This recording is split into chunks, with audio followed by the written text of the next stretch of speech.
नमस्कार मंडळी. भूतांच्या गोष्टी ऐकायच्या आहेत का? हो. मग चला माझ्यासोबत. कुठे? भूतांच्या जगात.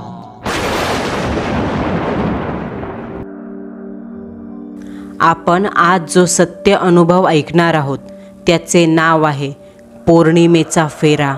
सदरील घटना ज्या गावात घडली आहे त्या गावात राहणाऱ्या मोहनचंद्र रावत यांनी सांगितलेले असून सदरील प्रकार त्याच गावात राहणाऱ्या हिराबाई यांच्यासोबत घडलेली आहे.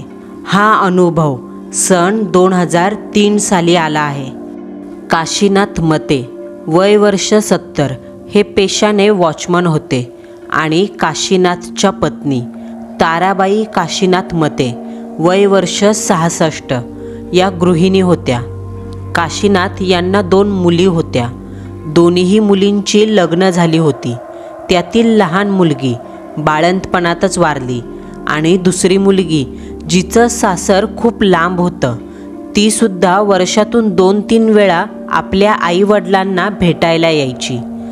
70 वर्षीय काशीनाथ यांना मुलगा नसल्यामुळं या वयातसुद्धा कामाला जावं लागायचं. तसंही आपल्या संसाराचा गाडा पुढे ढकलण्यासाठी त्यांना काम करणं गरजेचं होतं, नाहीतर ही दुनिया थोडीच त्यांना पोसणार होती.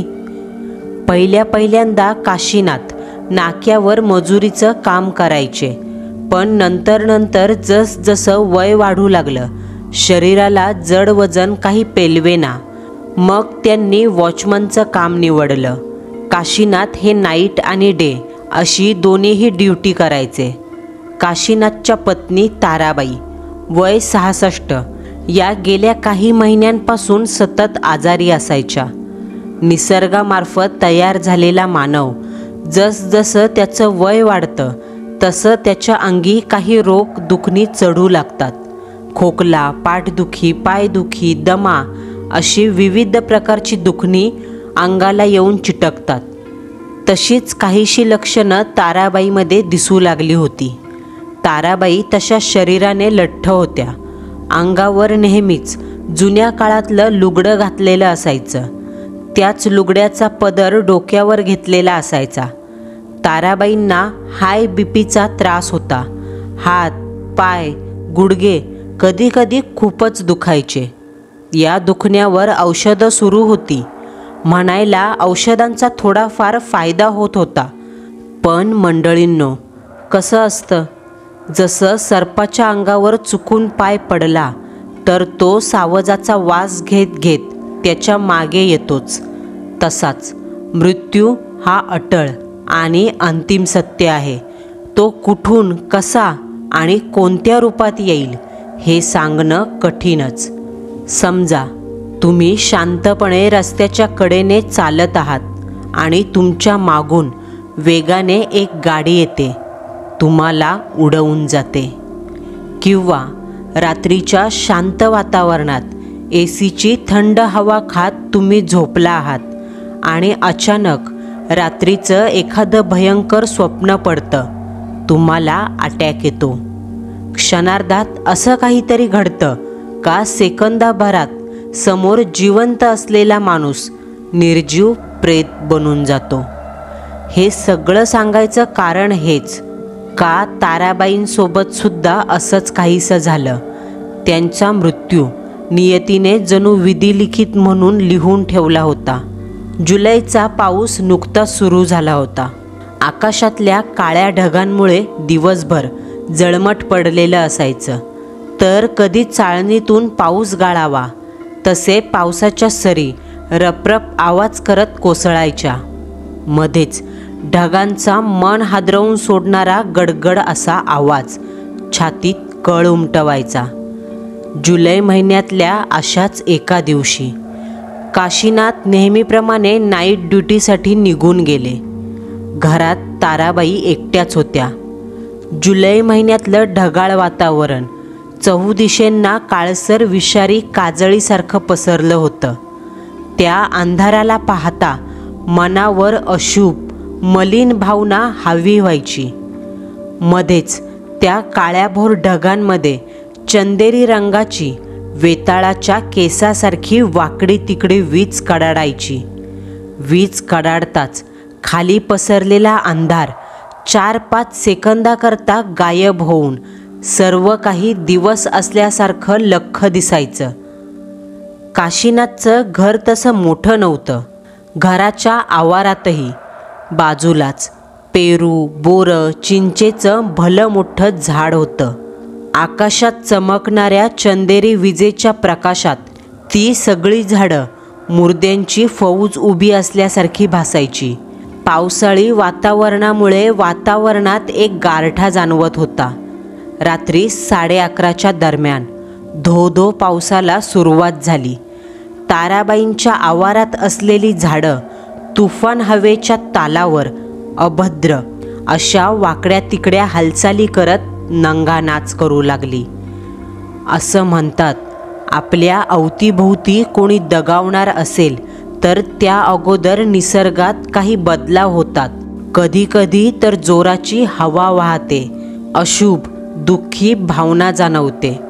मनावर सतत कसल्या तरी अनोळखी भीतीचं दडपण जाणवतं.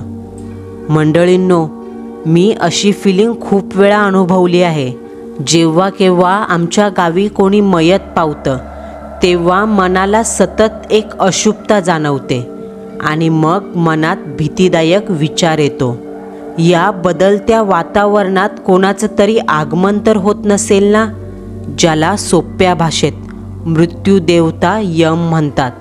तो यमच रेड्यावर बसून पृथ्वीवर मेलेल्या माणसांचा आत्मा नेण्यासाठी तर येत नसेल ना, ज्यामुळे निसर्गाचं रूप बदलतं. कोणास ठाऊक. पण जर हे सत्य असेल तर किती भयानक आहे याची कल्पना नाही. तर रात्रीचे 11:30 वाजले होते. आज पावसाला न जाणे काय झालं. बंदुकीच्या नळीतून गोळी सुटावी असा पाऊस कोसळत होता. पावसाच्या ऐन हजेरीने लाईट ऑफिसने सर्व एरियाची पॉवर कट केली होती. सगळीकडे विलक्षण अंधार होता. लोक आपापल्या घरात मेणबत्ती, टॉर्च यांच्या उजेडात शांत झोपली होती. काशीनाथ कामाला गेल्यामुळे ताराबाई एकट्याच होत्या. दिवसभर त्यांची तब्येत अगदी ठणठणीत होती.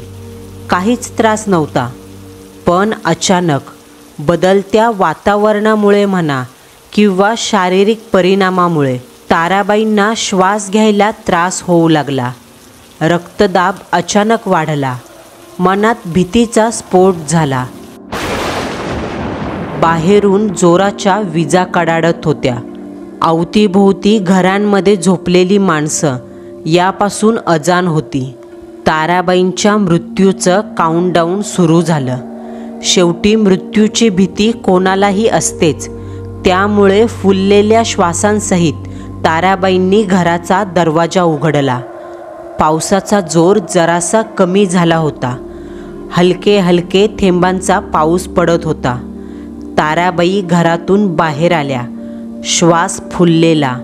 छाती वर खाली होत होती. डोळ्यांची मोठी झालेली पांढरी बुबळे भयान दिसत होती. फुललेल्या श्वासासहित ताराबाई मदतीकरता घरातून बाहेर पडल्या. ताराबाईंच्या घरासमोर एक भवाऱ्यांचं घर होतं. पण त्या घरात कोणीही राहत नव्हतं. त्या भवाऱ्यांच्या घरामागे बाळू म्हसने यांचं घर होतं.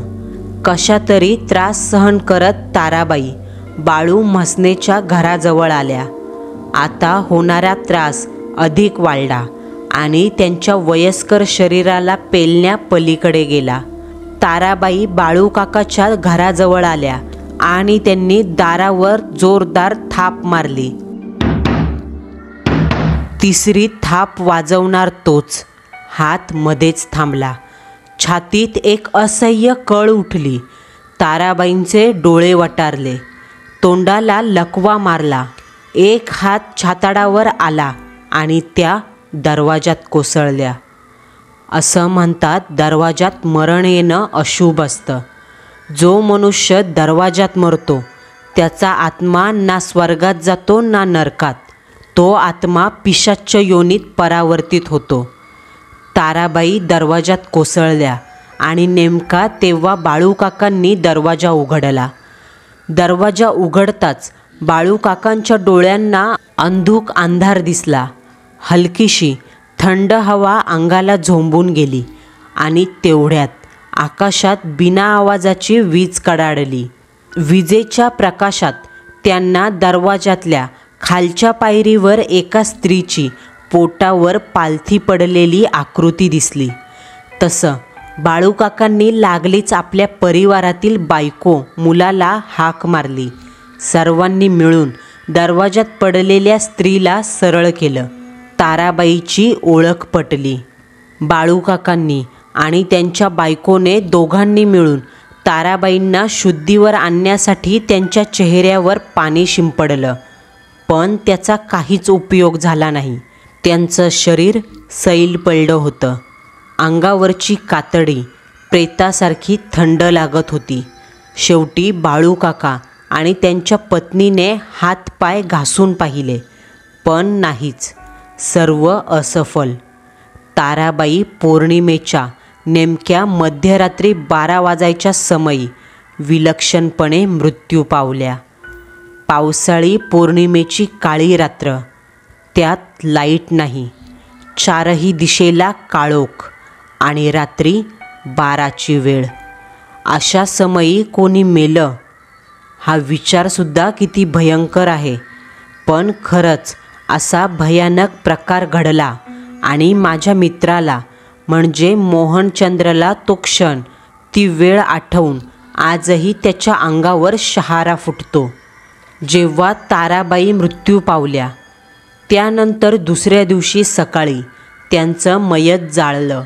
मैतेच्या चितेतल्या लाकडांना प्रथम आगच लागत नव्हती, म्हणून चितेवर प्लास्टिकच्या पिशव्या, टायरसुद्धा जाळावे लागले.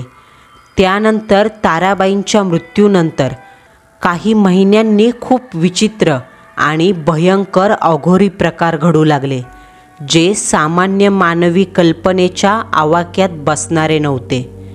गावातल्या माणसांनी ज्यांनी हे अनुभव घेतले त्यांचा आत्मा अक्षरशः मुळाच्या देठापासून हादरला. 2003 डिसेंबर महिना. हिवाळा सुरू होता.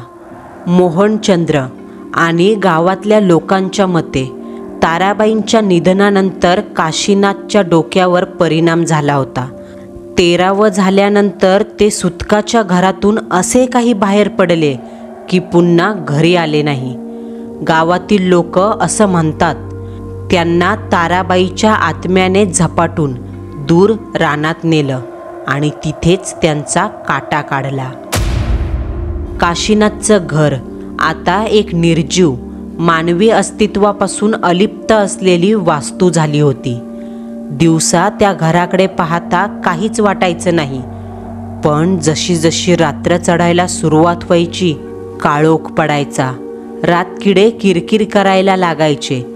तसं ते घर एक वेगळंच रूप धारण करून बसल्यासारखं वाटायचं. जणू एखादं हिंस्र श्वांपत गुहेतल्या अंधारात सावजाची वाट पाहत दबा धरून बसलंय. तसंच रात्री त्या घराचं रूप दिसायचं.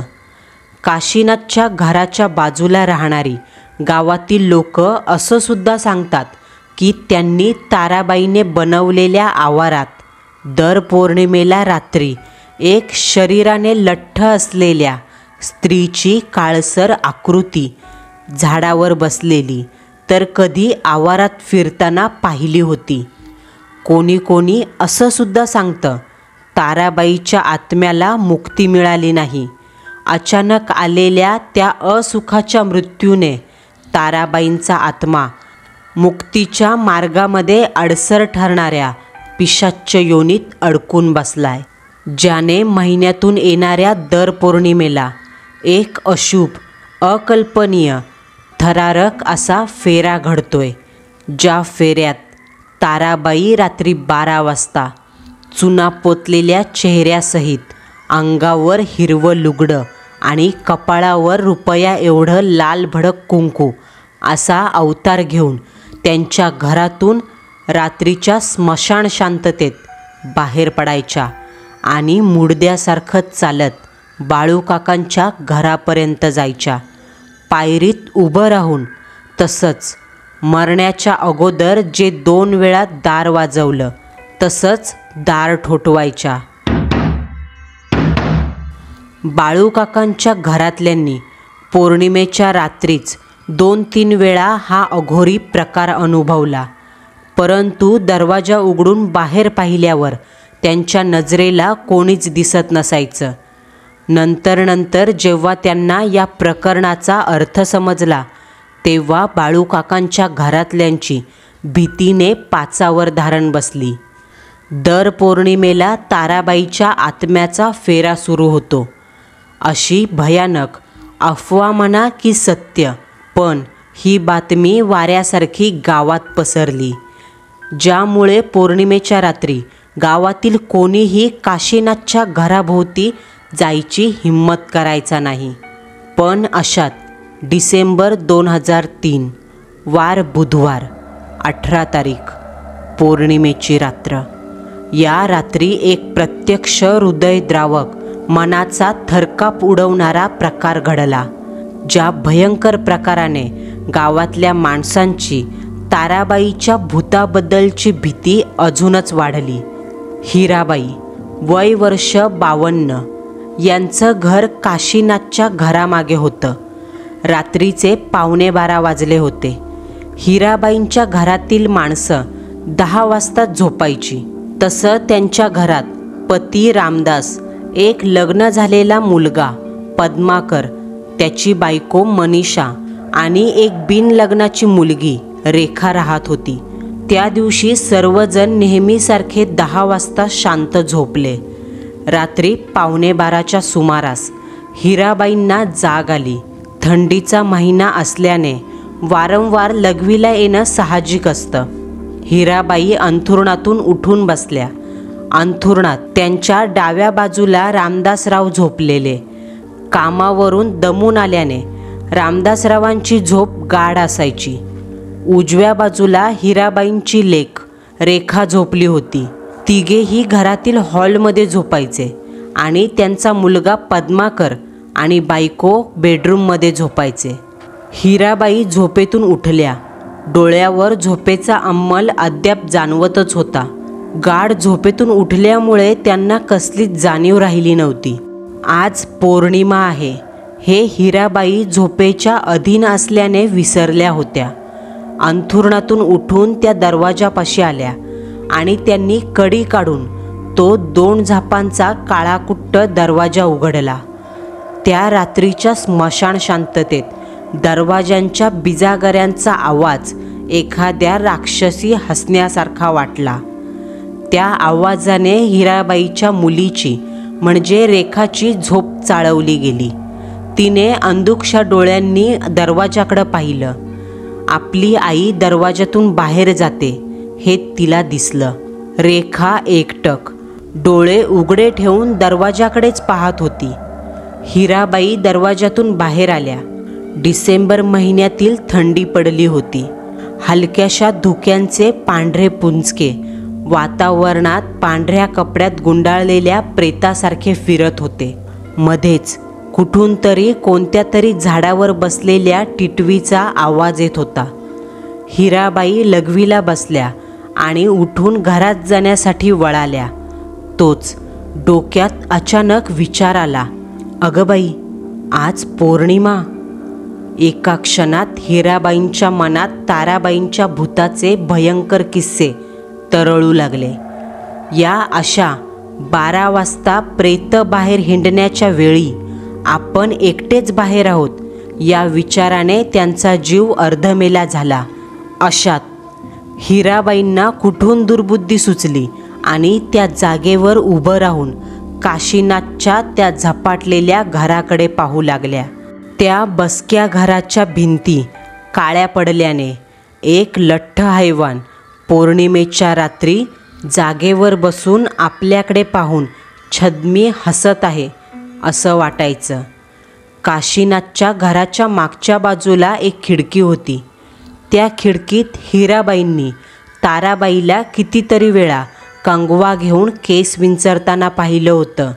एक क्षण तर हिराबाईंना असा भास झाला का त्या 3 सळ्यांच्या चौकोनी खिडकीत ताराबाई गालावर हात ठेवून बसली आहे आणि दात काढून आपल्याकडे पाहून हसत आहे. ताराबाईंचा तो गोल चेहरा राखाडी रंगाचा होता. कपाळावर रुपया एवढं लाल कुंकू आणि अंगात तेच मरताना घातलेलं लुगडं आणि फिकट तपकिरी रंगाचं पोलकं होतं.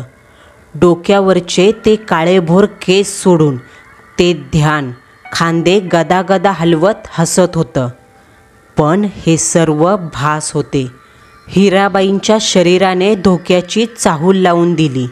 पण हिराबाईंची शोधक नजर काशीनाथच्या घरावरून हळूहळू आवाराकडे वळाली. पौर्णिमेचा प्रकाश आवारातल्या झाडांवर पडला होता. त्या उजेडात त्या सर्व झाडांची आकृती आवारातल्या जमिनीवर पडली. तोच ते भयंकर हृदयाचं थरकाप उडवणारं दृश्य घडू लागलं, जे आजही हिराबाईंच्या डोळ्यासमोरून जाता जात नाही. आणि ते दृश्य आठवल्यावर हिराबाई थेट देवघरात जाऊन बसतात. आवारात झाडांची काळीशार सावली पडली होती. त्याच सावलीत एकूण 3 आकृत्या चालत चालत पुढे येत होत्या.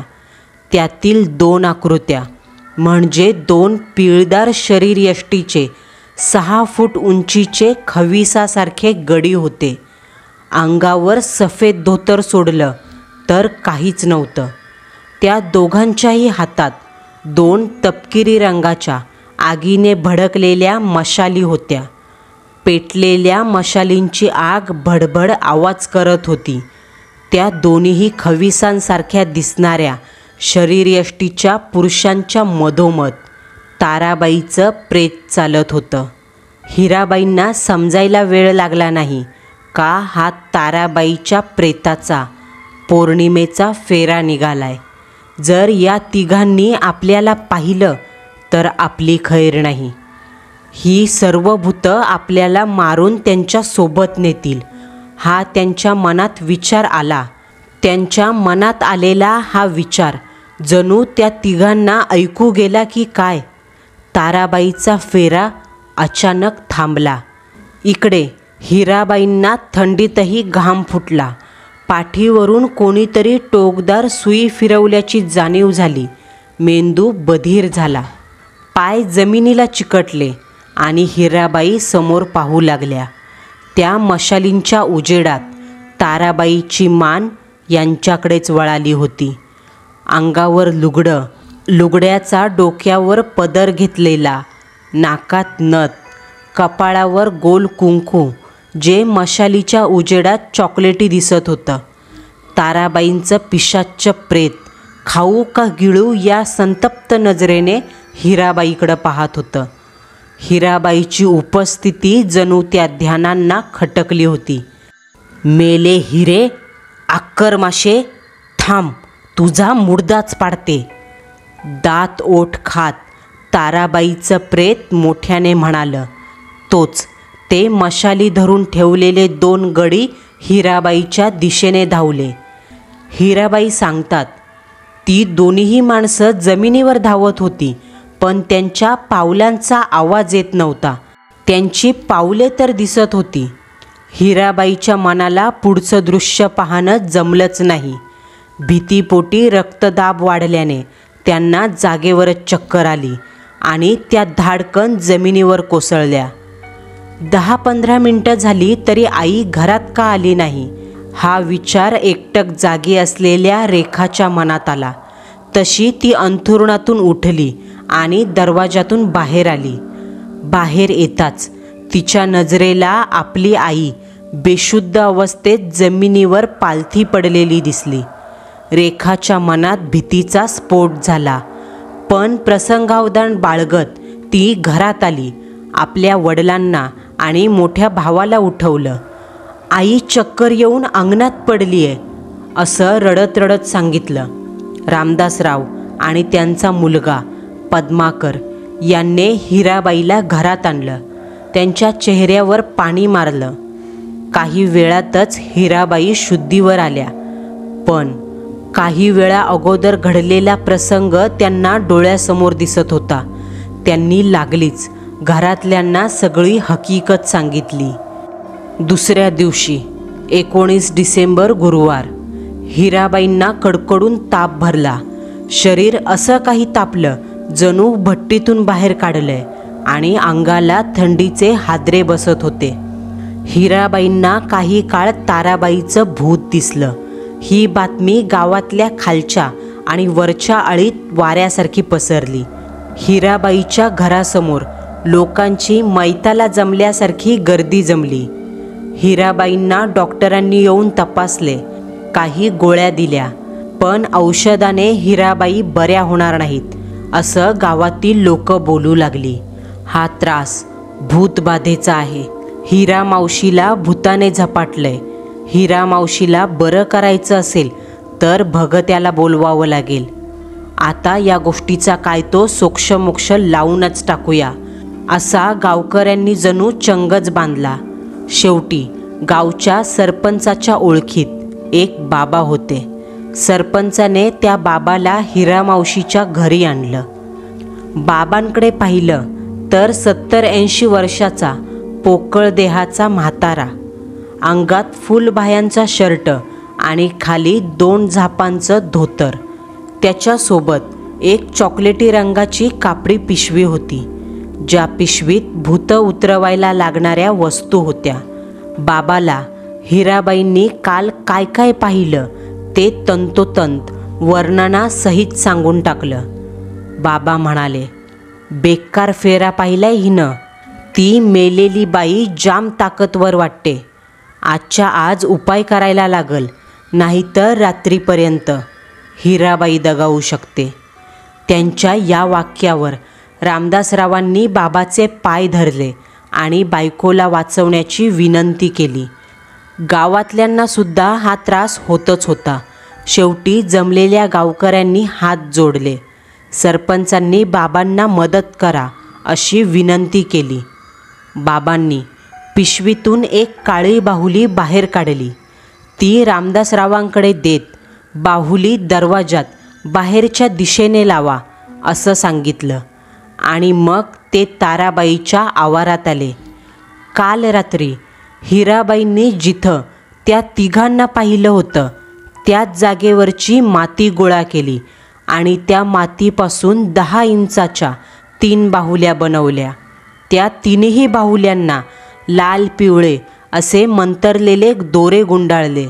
सामान्य नजरेला जरी तो दोरा साधारण दिसत असला तरी त्याच्यात अदृश्य दैवी शक्तीचा अंश होता. बाबांनी त्या 3 बाहुल्या सरपंचाकडे सोपवल्या आणि म्हणाले, सरपंच, यातल्या 2 बाहुल्या फेऱ्याची वाट दाखवणारे फेराटे पिशाच्च आहेत. या दोन्हीही बाहुल्या आत्ताच म्हसनात नेऊन गाडा, म्हणजे त्या परत इकडे फिरकणार नाही, म्हसनातच अडकून राहतील.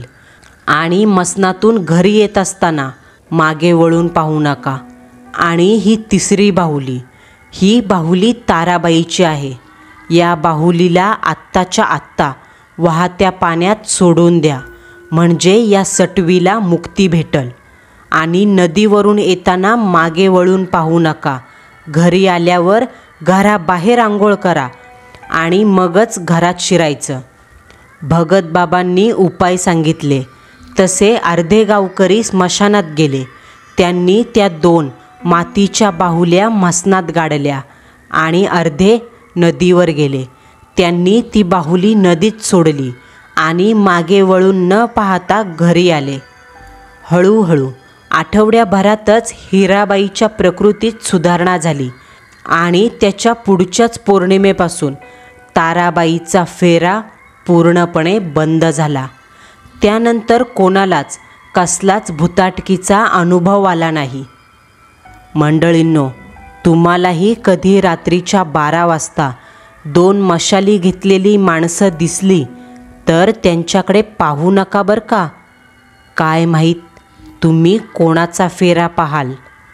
आपला आजचा सत्य अनुभव तुम्हाला कसा वाटला हे कमेंट बॉक्समध्ये कळवायला विसरू नका. पुन्हा भेटू. नवा सत्य अनुभव, नवा थरार.